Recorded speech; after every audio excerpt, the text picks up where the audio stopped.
Corinto era uma cidade onde podemos observar um fenômeno religioso que é chamado pelos arqueólogos de prostituição sagrada. Assim, segundo as crenças antigas, o sacerdote ou a sacerdotisa é o meio para se aproximar de Deus, dos deuses antigos. Assim como aqui falamos de uma deusa da beleza e do amor, as sacerdotisas lá em cima, que muitas vezes eram escravas oferecidas por seus donos ao santuário, também ofereciam alguns serviços mais eróticos para alcançar e conseguir esse contato mais íntimo com a deusa Afrodite. Mas além do que acontecia lá em cima, aqui embaixo, Corinto tinha 2 portos. Um porto para lá, para a navegação em direção ao ocidente, e outro porto para lá, a quase 10 quilômetros, foi criado para a navegação em direção ao Mar Egeu, espesso e Ásia. Assim como sempre acontece, em cada porto também há mulheres que trabalham nesse setor erótico da prostituição. Assim, os coríntios estavam muito acostumados a essas éticas mais relaxadas, como eu disse, a esses excessos de aproveitar os prazeres corporais, prazeres monetários também. Quando Paulo está aqui nos anos 50, é preciso considerar tudo isso.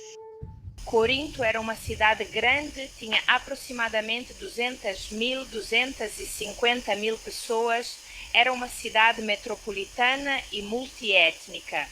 Também coríntios, gregos, romanos, egípcios, todos judeus, tudo por aqui. Assim, por isso os coríntios dedicam 18 meses. Aqui se percebe que há uma certa flexibilidade religiosa, mas ao mesmo tempo essa flexibilidade é o obstáculo, porque é preciso arrancar raízes que já estão aqui, fortes há séculos, raízes morais e raízes culturais. Esse é o grande desafio que Paulo tem que enfrentar com os coríntios. Uma cidade que o aceita porque ele é um estrangeiro, como muitos aqui em Corinto. Como era um porto, eles estavam acostumados a receber estrangeiros, mas ao mesmo tempo é um estrangeiro que vai lhes ensinar algo completamente contrário aos seus costumes. Por isso falo de um desafio com os coríntios. Assim deixamos o templo de Apolo, que representa esse período grego, sobre o templo. Apenas 7 colunas dóricas, como podem ver, bem simples, só restam 7. Havia 6 no lado mais curto e 13 no lado mais longo. Esse era o estilo dórico. As proporções só restam 7 porque o mar de Corinto é muito sísmico, acontecem muitos terremotos. E com o passar dos séculos, como Corinto foi abandonada esse local. O templo também sofreu danos e catástrofes. Por outro lado, aquela rocha é uma fonte de água. De algo que os coríntios não precisavam se preocupar era com o abastecimento de água. Havia água doce correndo de cima o tempo todo. As fontes naturais ficavam lá em cima, a 500 metros, e eles tinham tubos de cerâmica para canalizar a água. Nós encontramos esse sistema de canalização. Passa por baixo de todos os monumentos e abastecia as casas e o interior dos monumentos com água fresca e doce, mas também havia fontes públicas como esta, que é uma fonte esculpida na rocha natural, com 4 reservatórios de água por dentro. E as pessoas, com o cântaro na mão, subiam os degraus, iam até a torneira, pegavam a água e voltavam para suas casas. São os 2 monumentos que representam o período grego aqui, século VI, século VI, século V, antes de Cristo. Agora vamos descer por este lado em direção ao Fórum Romano.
Quanta informação acabamos de receber aqui neste lugar. Na verdade, o guia que temos nesta viagem, né, nesta oportunidade, vai ser nosso guia fixo para os próximos passeios, porque ele é excelente. Ele nos explica muito bem a arqueologia, nos explica muito bem a história, nos coloca no contexto da época da Bíblia. Excelente, excelente, excelente. Então vou tentar resumir um pouquinho neste vídeo o que estamos vivendo e o que vocês podem ver aqui. Atrás de mim, eu estou caminhando. Se eu parar aqui agora, olhem, eu vou parar aqui, eu estaria no centro do que era o Ágora. Ágora, dissemos, praça principal. O que era a praça principal e como funcionava? Olhem, isso que vocês veem ali ao lado, ali, tudo isso onde estou apontando com o dedo, seria como a parede final. E vocês vão ver ali diferentes locais de estátuas, lá em cima onde está o pessoal. Isso se chama Bimá.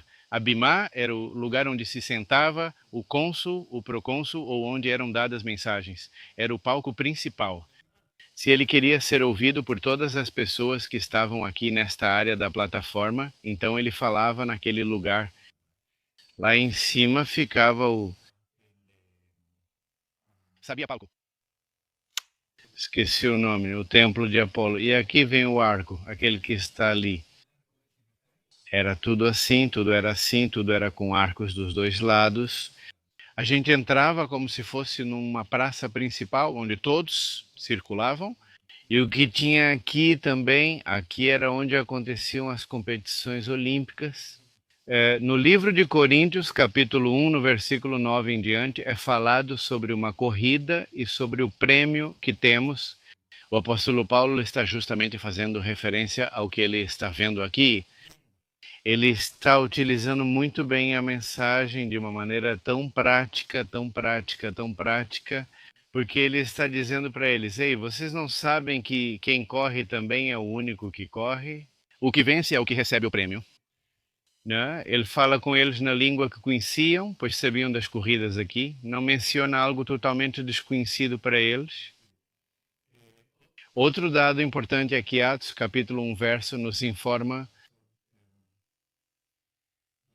Não, no capítulo Atos, capítulo 18, nos é dito que depois de Atenas, ele vai para Corinto. Ao chegar, ele encontra Áquila e Priscila, que tinham essa profissão. Isso eu comentei antes, eles tinham a mesma profissão, trabalhavam juntos, fazendo tendas. Naquela época, né, é dito que ele ficou 1 ano e 6 meses. Na época em que ele estava por aqui, era uma época em que isso era um porto. Corinto era o principal porto da região em ligação com o mar. E aqui vinha muita gente na época das competições, as competições que aconteciam aqui na Grécia. Na verdade, vocês sabem que o nome Jogos Olímpicos vem do nome Olímpia, a mãe de Alexandre. Olímpia, Jogos Olímpicos, então aqui eram realizados todos esses Jogos Olímpicos. Aqui vinha muita gente de diferentes lugares e não havia hotéis, não havia apartamentos onde podiam dormir 4 ou 5 pessoas juntas. E foi aí que o apóstolo Paulo teve a grande ideia de ter tendas, criar tendas.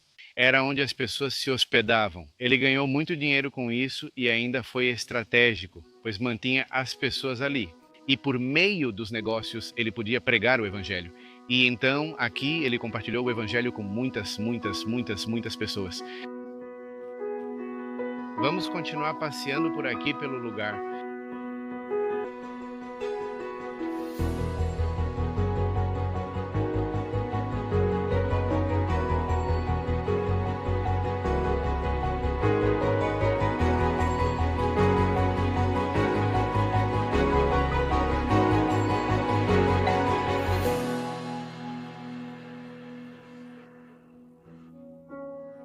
Ok, então...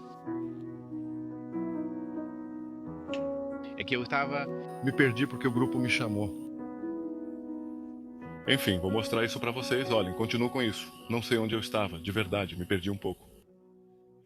Este é o Dima, aqui é onde ele estava, aqui houve um julgamento.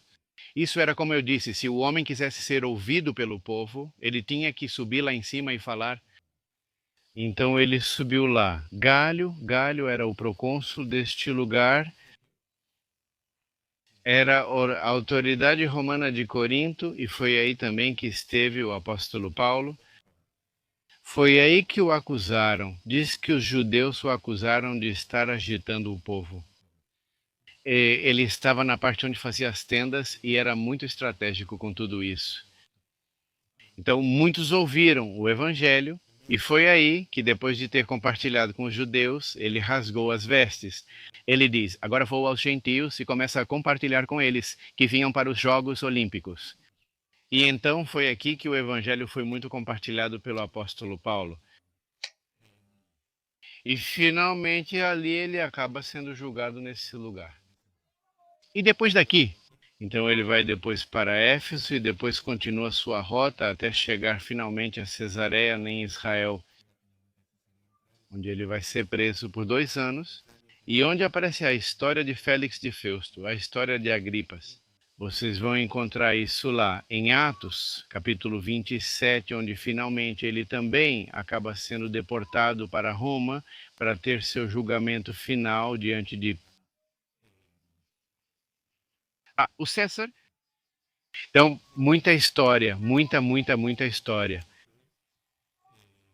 Na verdade, essa viagem está sendo incrivelmente incrível. Eu aconselho vocês, se puderem fazer esse esforço de verdade, de todo o coração, façam isso, porque não é a mesma coisa ler as escrituras do que caminhar nelas. Literalmente, né? Uma coisa é ler a Bíblia e outra coisa é caminhar pelas escrituras. Nós começamos o projeto de vídeos há alguns anos e era percorrendo Israel com a Bíblia na mão, mas acho que ficou pequeno para nós e agora é percorrendo as terras bíblicas com a Bíblia na mão. Nós estamos caminhando nos Atos dos Apóstolos, estamos caminhando no livro de Coríntios. Cada coisa, cada detalhe, repete que Paulo comentou aos Coríntios, tem seu propósito, tem seu caso e tem sua causa. Então, terminamos agora em Corinto e vamos para Atenas. Então fiquem por aí, porque continuamos explorando mais terras bíblicas aqui na Grécia.